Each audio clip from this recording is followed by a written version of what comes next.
Hi friends, welcome to my channel. ముందుగా అందరికీ హనుమాన్ జయంతి శుభాకాంక్షలు. ఈ రోజైతే మేము హనుమంతునికి తమలపాకుల మాల చేసి తీసుకువచ్చాము. పైన శ్రీరామ అని ఎలా రాసానో అలాగే ఎలా మాల రెడీ చేశానో చూపిస్తాను. అలాగే మా ఇంట్లో నైవేద్యం దేవుడికి ఎలా పెట్టానో చూపిస్తాను.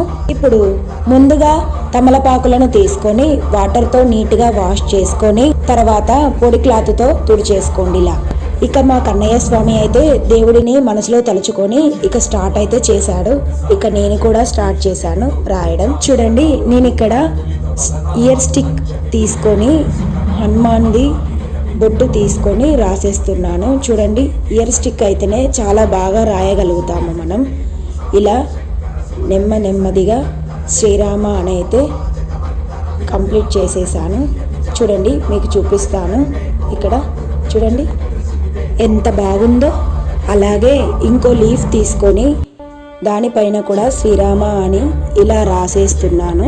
కొంతవరకైతే కొన్ని మాత్రం రాసేసాను. ఇలా రాస్తుంటేనే మా అన్నయ్య వాళ్ళు వచ్చారు. ఇక మా వదిన వచ్చాక వెంటనే తను కూడా నేను హెల్ప్ చేస్తాననేసి తను కూడా రాయడం స్టార్ట్ చేసింది. మొత్తానికైతే ఇద్దరం కలిసి కంప్లీట్ చేసేసాము. చూడండి ఎంత బాగుందో. ప్రతి ఒక్క ఆకు పైన శ్రీరామ శ్రీరామ అని ఎంత బాగా వచ్చిందో. నాకైతే నా 2 కళ్ళు కూడా సరిపోతలేవు, అంత బాగుంది. మరి ఇంకెందుకు లేటు, నాతో పాటు చెప్పండి జై శ్రీరామ్. ఇక అన్నింటినీ కౌంట్ చేసేసుకొని ఇక మాల కుచ్చేసుకోవడమే. ఇలా చూడండి, ఈ విధంగా నిదానంగా కుచ్చేసుకోవాలి ఊడిపోకుండా.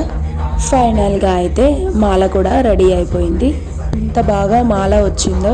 మేము అనుకోకుండానే మాల రెడీ చేశాము. అప్పటికప్పుడే ఇలా తమలపాకులు తీసుకొచ్చి వాటిపైన శ్రీరామ అని రాసి ఇలా మాల రెడీ చేస్తామని అస్సలే అనుకోలేదండి. మా ఇంట్లో ఉన్న హనుమాన్కి కూడా మాల రెడీ చేశాము.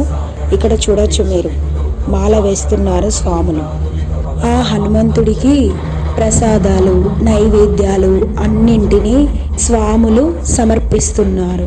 చూడండి, ఇక్కడ దేవుడి మంత్రాలు చెప్పుకుంటూ దేవుడికి చూపించుకుంటూ నైవేద్యం అక్కడ పెడుతున్నారు. ఇక వెంటనే ఇందాక చేసిన తమలపాకుల మాలని ఇక్కడికి హనుమాన్ టెంపుల్కి తీసుకువచ్చాము. ఇక్కడ చూడొచ్చు మీరు, హనుమాన్కి అయ్యగారులు ఇందాక మేము తీసుకొచ్చిన మాల వేస్తున్నారు. ఎంత చక్కగా ఉన్నాడు ఆ హనుమంతుడు ఆ మాలలో. ఒక్కసారి హనుమంతుకి జై కొట్టండి, జై హనుమాన్. మన హనుమంతుని చూసిన వాళ్ళు ఎవరైనా సబ్స్క్రైబ్ చేసుకోండి. అలాగే లైక్ చేసి షేర్ చేయండి మీ ఫ్రెండ్స్ అండ్ ఫ్యామిలీ మెంబర్స్కి. ఇక ఈరోజైతే మా ఇంట్లో హనుమాన్ జయంతి ఇలా జరుపుకున్నాము.